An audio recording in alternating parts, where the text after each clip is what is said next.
भारत में विशेषकर पहाड़ों में साधु जोगियों को वैसे ही महाराज शब्द से संबोधित किया जाता है।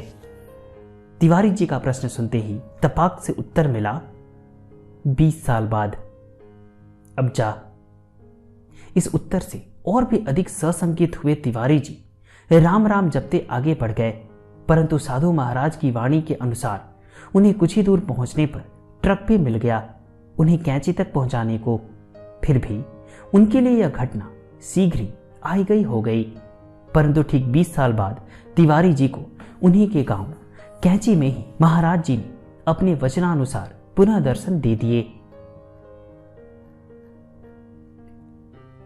वर्ष 1962 में महाराज जी श्री सिद्धि मां तथा उनके पति अब स्वर्गीय श्री तुलाराम शाह जी के साथ अपने एक भक्त श्री कुंदन लाल शाह को, जो उस समय गंभीर रूप से बीमार थे, दर्शन देने श्री प्रेमलाल माथुर की कार में रानीखेत जा रहे थे।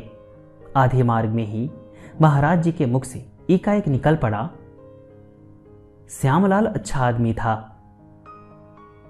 श्यामलाल तुलाराम जी के समधी थे।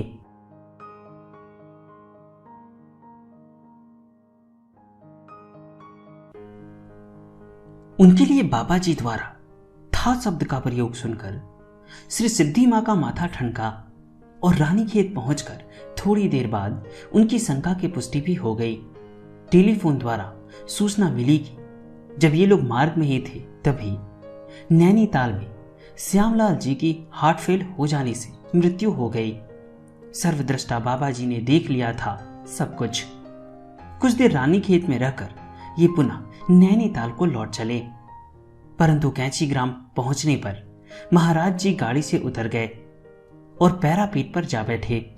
तिवारी जी को बुलाया गया। कुछ देर वार्तालाप के बाद 20 वर्ष पूर्व महाराज जी के दर्शन की और उनके वचनों की तिवारी जी को स्मृति हो आई। तभी तिवारी जी से बाबा जी ने खोद खोद कर स्थान के बारे में पूछताछ प्रारंभ कर दी। नदी पार एक गुफा में उत्तराखंड के प्रसिद्ध सिद्ध श्री सोमवारी बाबा रहा करते थे। धूनी जमाए और पास में बने हवन कुंड में हवन भी होता था। बाद में वहां प्रेमी बाबा भी रहे, आदि आदि। तब महाराज जी ने वह स्थान वह गुफा देखनी चाहिए। श्री सिद्धि मां के साथ बाबा जी नदी पार जंगल में गए, वहां शिला आसन पर बैठे और वर्तमान कैंची धाम को अपनी चरण रथ से विभूषित किया। तदुपरांत गुफा देखी, हवन कुंड देखा और धूनी एवं हवन कुंड की भस्मी का निरीक्षण किया। दूसरे दिन बाबा जी की आज्ञा से घास एवं कुछ जंगली पेड़ों को हटाकर इस धूनी को चबूतरे से ढक दिया जाने लगा, तो जंगलात के हलकारों ने आपत्ति की। बाबा जी ने अपने भक्त तत्कालीन कंजरवेटर तथा चीफ से संपर्क स्थापित कर शीघ्र लीज में कैंची जंगल की वह भूमि, जो आज मंदिरों एवं आश्रमों से आच्छादित है, अधिगृहित करवा ली और इसके साथ ही कैंची धाम की स्थापना की भी श्री गणेश हो गया। 20 वर्ष पूर्व की मनसा शक्ति अपना स्वरूप लेने लगी। वर्ष 1962-63 में ही बाबा जी के लिए राम कुटी बन गई। उपरांत उक्त चबूतरे के ऊपर गुफा का कुछ भाग लिए हनुमान जी का मंदिर बन गया, जिससे सटकर श्री लक्ष्मी नारायण मंदिर, शिव मंदिर और कीर्तन भवन, जिसके एक भाग में बाद में बाबा जी ने श्री वैष्णव देवी के मंदिर की स्थापना की व्यवस्था कर दी थी, देखते देखते खड़े हो गए। साथ में कुछ आवासीय कुटिया भी बन गई। बीहड़ जंगल एक बड़ी बड़ी चट्टानें हटाकर भूमि को समतल कर दक्षिण की ओर कुछ ऊंचाई में अद्वैत आश्रम भी बन गया। विभिन्न कुटियों के नाम क्रमशः राधा कुटी, कृष्ण कुटी, विष्णु कुटी, कृष्ण बलराम कुटी, गोविंद कुटी आदि रखे गए। हनुमान जी के मंदिर के पीछे गुफा में अब भी हवन कुंड पूर्ण रूपेण सुरक्षित है।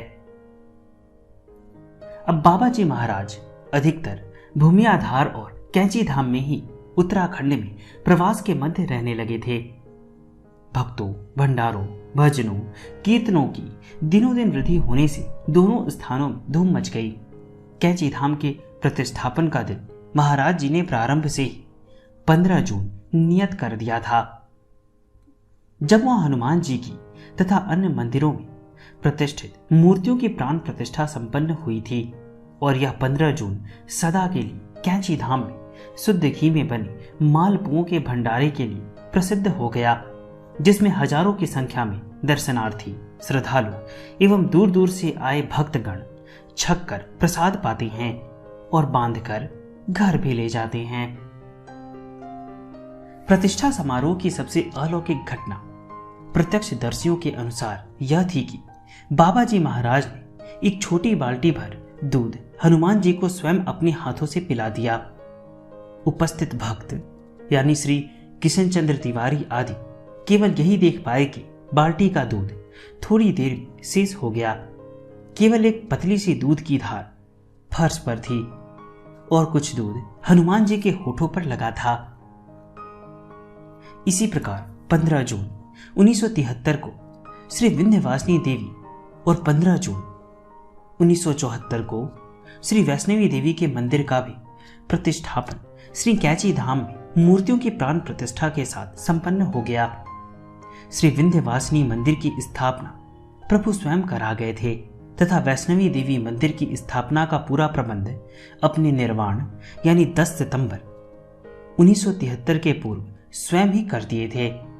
इस कैंची धाम के मंदिरों आश्रमों की सेवा के संदर्भ में बाबा जी श्री सिद्धि मां से कह गए थे कि अम्मा तू देखना, मंदिर और आश्रम की सेवा और ही करेंगे। और अब हो भी ऐसा ही रहा है कि कैंची धाम की महिमा इतनी वृहद विख्यात हो चली है कि कुछ पुराने अनन्य सेवक भक्तों को छोड़ मंदिर आश्रम की सेवा हेतु हर वर्ष और ही नए नए उत्साही भक्तों की उत्तरोत्तर वृद्धि होती जा रही है, जो तन मन तथा धन से धाम की सेवा में रत हैं। और जहां पूर्व में 15 जून के भंडारे में 7-8 हजार की संख्या में भक्त मंडली तथा जनता सम्मिलित होती थी, अब उनकी संख्या बढ़कर 35-40 हजार से ऊपर जा चुकी है। जबकि मंदिर दूर पहाड़ों, जंगलों के बीच साधारण से गांव में नदी के पार स्थित है।